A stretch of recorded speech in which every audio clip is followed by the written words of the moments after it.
Baik, Assalamualaikum warahmatullahi wabarakatuh. Saya Arifatin Nabrar dengan NIM 21070503 ingin menjelaskan tentang IDS, firewall, dan honeypot. Ah, pada bagian pertama, kita masuk ke IDS. Apa itu IDS? IDS adalah sebuah sistem yang memonitor traffic jaringan untuk mendeteksi aktivitas-aktivitas mencurigakan. Jika aktivitas tersebut ditemukan, IDS akan melaporkannya dalam bentuk peringatan. Dengan kata lain, IDS bisa dibilang sebagai perangkat lunak, pemindai sistem atau jaringan, guna terhindar dari kegiatan yang melanggar kebijakan. Secara teknis, IDS pada dasarnya dibuat untuk mendeteksi upaya-upaya serangan cyber. Sistem ini tidak memiliki fungsi merespon atau memblokir upaya serangan tersebut. Segala bentuk aktivitas berbahaya biasanya dilaporkan ke pihak admin atau diteruskan ke SIEM, Security Information and Event Management, secara terpusat. Selanjutnya, bagian pihak SIEM akan mengintegrasikan output dari sejumlah sumber sekaligus memfilter setiap aktivitas.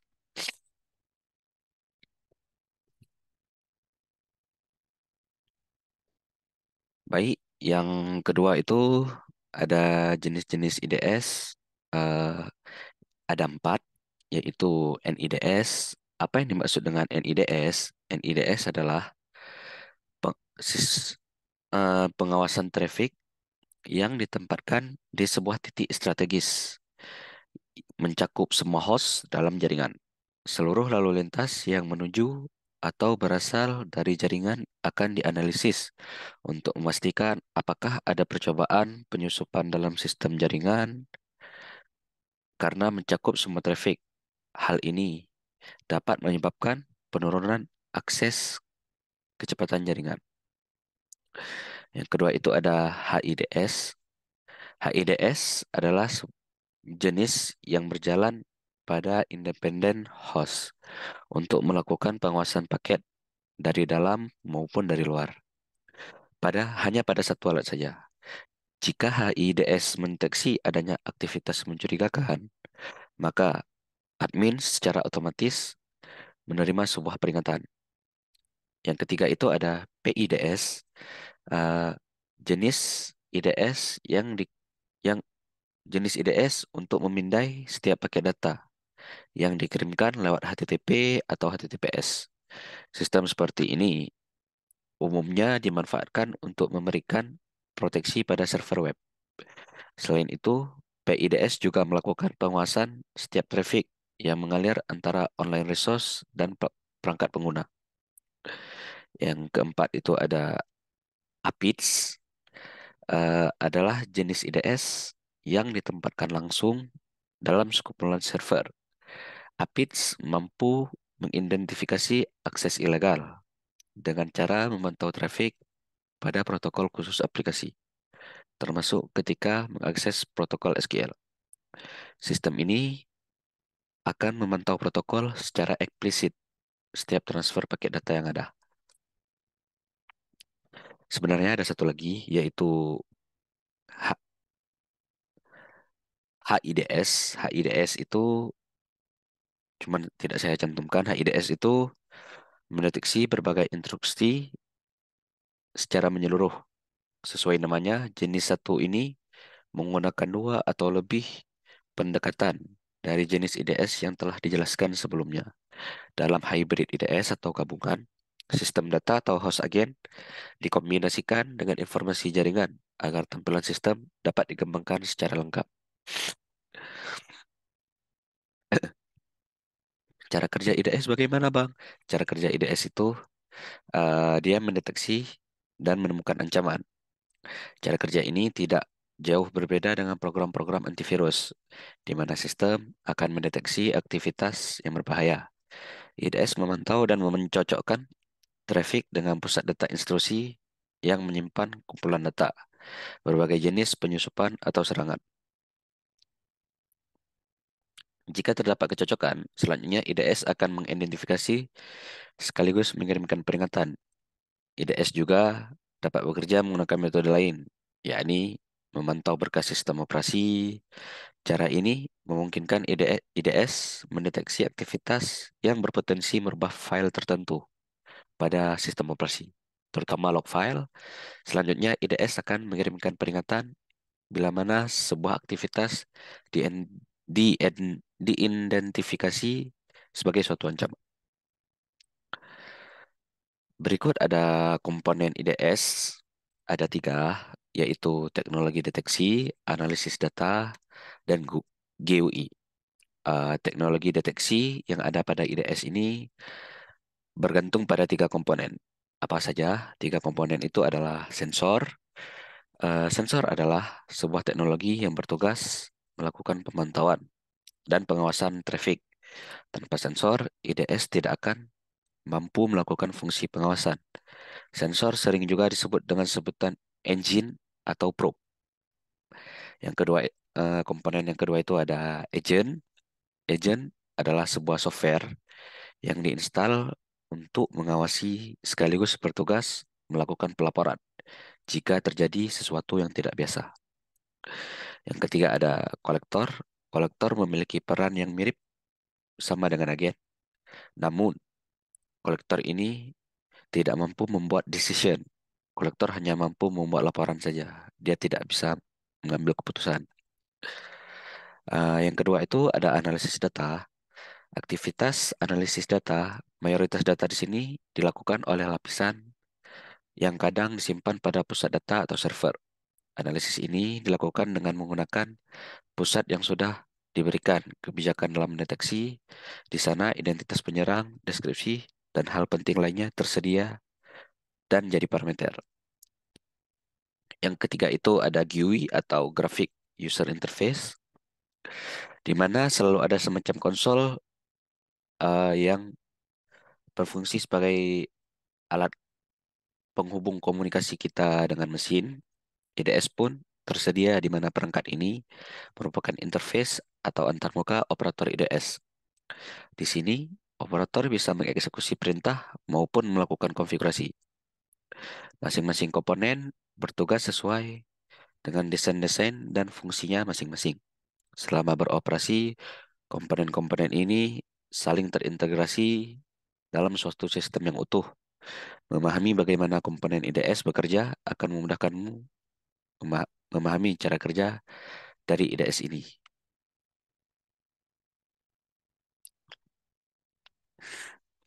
Ya, ada selanjutnya ada contoh-contoh IDS. Yang pertama itu ada Snort, dan yang kedua ada Hotcentrale, dan yang ketiga ada TCP log. Snort, eh, a- Snort sendiri adalah program IDS yang biasanya ada pada OS Linux. Snort merujuk pada deteksi akses ilegal yang sifatnya ringan. Snort sendiri biasanya diperuntukkan untuk jaringan yang kecil. Yang kedua itu ada Hotcentrale. Hotcentrale ini apa? Hotcentrale adalah program IDS mampu mendeteksi anomali dan perilaku-perilaku tidak biasa. Selain soal perilaku, Hotcentrale juga mampu mendeteksi anomali waktu dan anomali lokal. Yang ketiga ada TCP log. Program IDS ini mampu mendeteksi pemindaian senyap.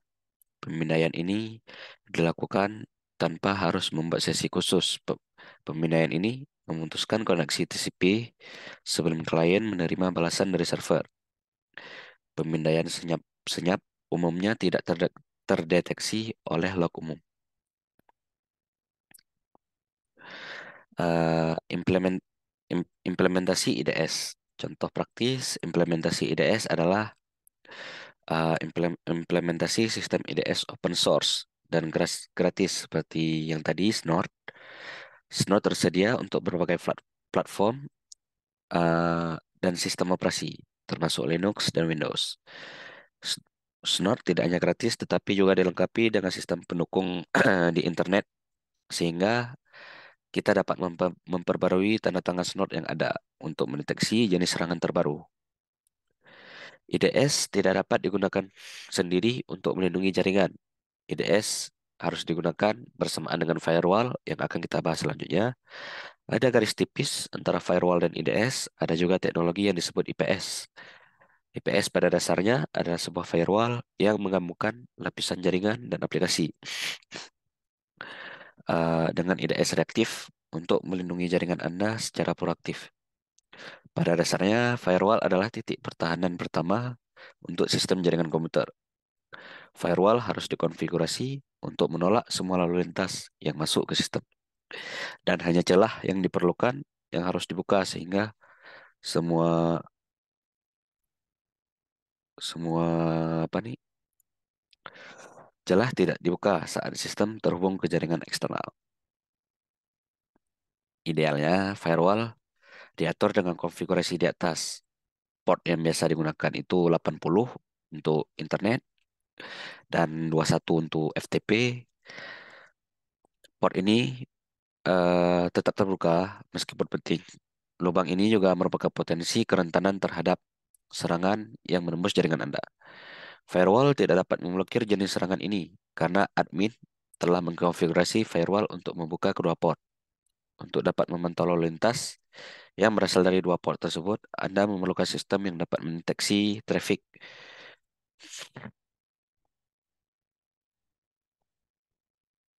NIDS atau HIDS di seluruh jaringan dapat digunakan pada perangkat tertentu yang dianggap berpotensi rentan terhadap serangan IDS.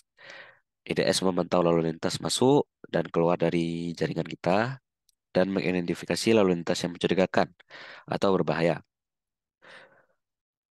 Dengan demikian, IDS tidak hanya mendeteksi serangan, tetapi juga potensi serangan yang berasal dari jaringan kita sendiri. IDS adalah alat yang hebat untuk pemantauan proaktif dan perlindungan jaringan dari aktivitas jahat. Namun, IDS rentan terhadap peringatan palsu. Intinya bahwa tidak ada sistem yang sempurna. Saat menggunakan IDS, sistem manajemen seringkali perlu mengoptimalkan sistem yang IDS yang diterapkan. Selain itu, IDS harus dikonfigurasi dengan benar untuk membedakan antara lalu lintas normal dan lalu lintas berbahaya. Kita masuk bab firewall. Apa yang dimaksud dengan firewall itu? Firewall adalah sistem keamanan jaringan komputer yang mampu melindungi dari serangan virus, malware, spam, dan berbagai jenis serangan internet lain. Dapat dikatakan juga bahwa firewall merupakan perangkat lunak untuk mencegah akses yang dianggap ilegal atau tidak sah dari jaringan pribadi. Sehingga tugas pokok dari firewall ini adalah memonitoring atau mengontrol semua akses masuk atau keluar koneksi jaringan berdasarkan aturan keamanan yang telah ditetapkan. Fungsi firewall itu ada, menurut saya ya, ada empat. Yang pertama itu melindungi data dari serangan hacker. Jika kita sering mengakses internet eh, dan tidak mengontrol aktivitas kita, semakin besar peluang para hacker dapat menggali informasi kita. Jadi fungsi firewall itu dapat melindungi data kita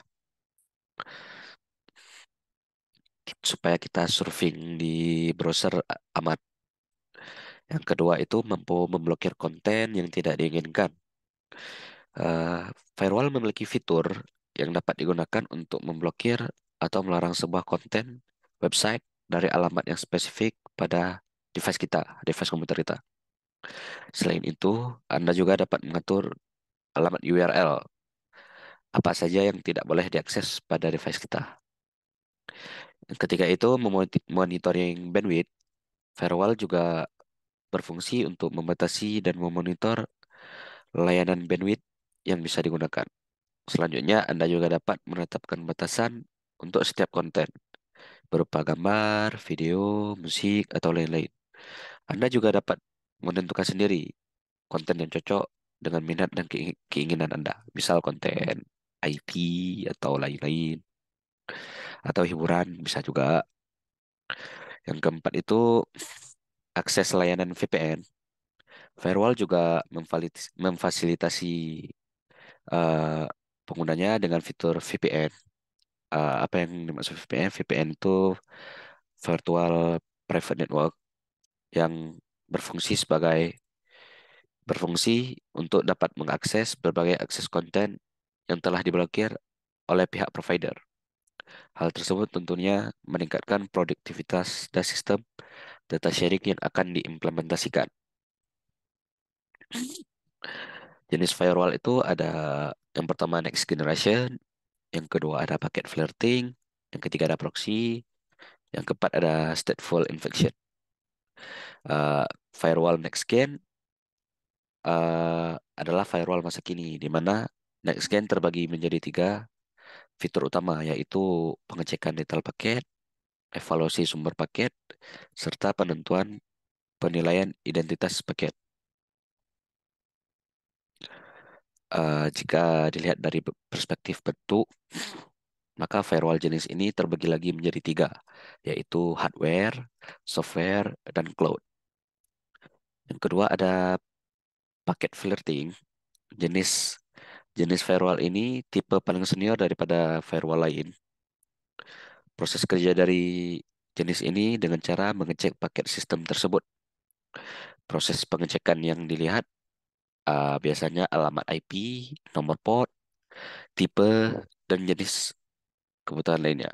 Kebutuhan dari jenis paket filtering ini adalah ringan, tidak banyak berpengaruh pada performa dari sistem tersebut. Nggak berat ya. Yang ketiga ada proxy. Eh, Proxy juga sering disebut dengan application atau level gateway yang bekerja dengan memproses nilai sumber paket beserta isinya. Hal tersebut nantinya akan muncul perbedaan ketika Anda memakai proxy. Yang keempat itu ada stateful. Jenis firewall ini fungsi utama mengecek paket source dan membuka isi dari paket tersebut. Jika Anda menggunakan sistem ini, maka otomatis dapat meningkatkan tingkat keamanan, namun dia berat mengurangi performa komputer kita. Manfaat firewall itu dapat melindungi komputer kita dari akses ilegal jarak jauh. Misalnya, kursor kita bergerak sendiri, bukan error pada mouse-nya ya, bergerak sendiri kayak ada yang menggunakan device kita nih, gitu kan. Dengan adanya firewall ini bisa diantisipasi dengan konfigurasi sistem operasi yang benar, serta kita dapat menonaktifkan akses tersebut. Yang kedua, mampu membuat aplikasi game online jadi lebih aman. Bagi kita yang suka main game online, tentunya akan sangat khawatir jika muncul malware atau mistake yang ada virus gitu kan. Oleh karena itu, firewall akan memblokir secara cepat dan akurat. Dan yang ketiga, dapat memblokir message yang tertaut. Dalam internet, dapat terjadi berbagai kemungkinan yang tidak diinginkan. Tentunya dalam internet juga berpeluang muncul malware yang melintas pada dunia maya. Dengan firewall ini, kita dapat mencegah terjadinya hal tersebut.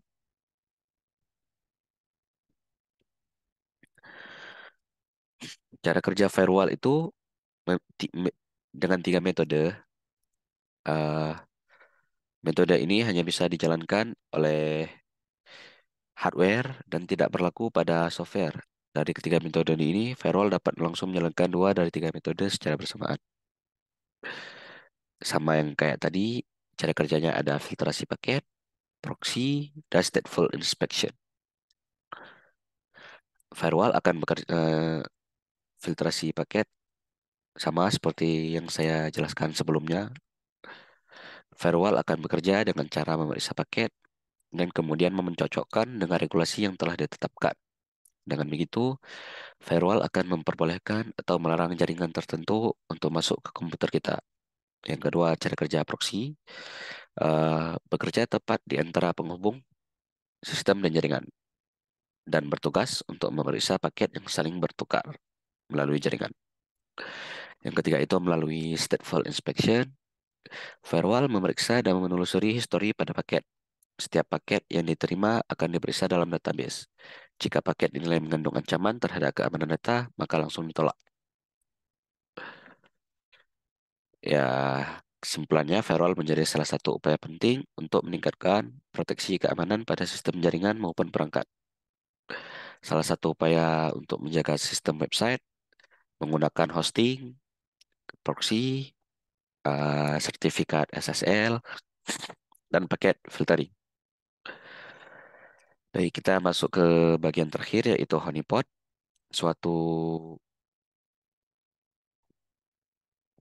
honeypot ini sebuah sistem yang dirancang untuk diperiksa dan diserang. Sistem dengan honeypot akan menipu atau memberikan data palsu apabila ada orang yang memiliki maksud tidak baik, ia masuk ke dalam jebakan tersebut. Misalnya kita siapkan dua buah wadah ini, dua buah wadah. Si pelaku niatnya mau curi mau curi data di wadah A. Kita buat yang serupa, wadah B namanya. Dia secara tidak sengaja masuk ke wadah B, tidak masuk ke wadah A. Kita aman gitu. Singkatnya gitu.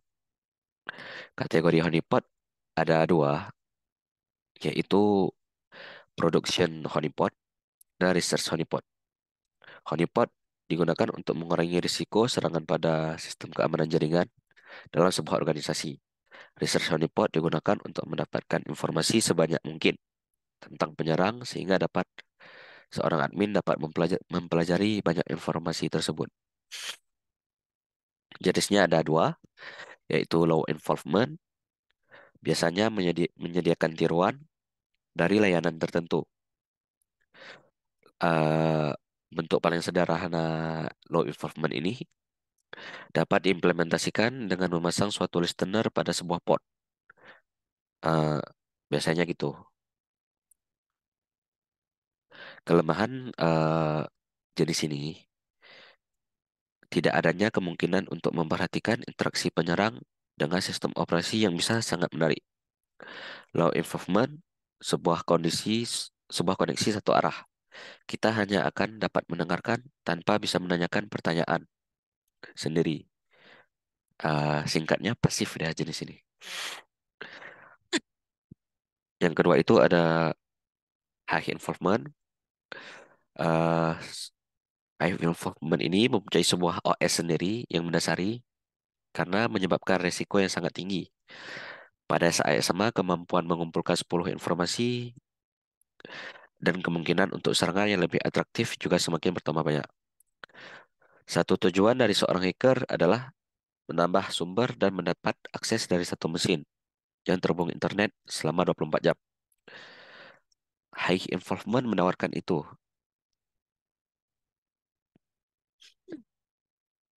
Itu singkatnya, ada dua.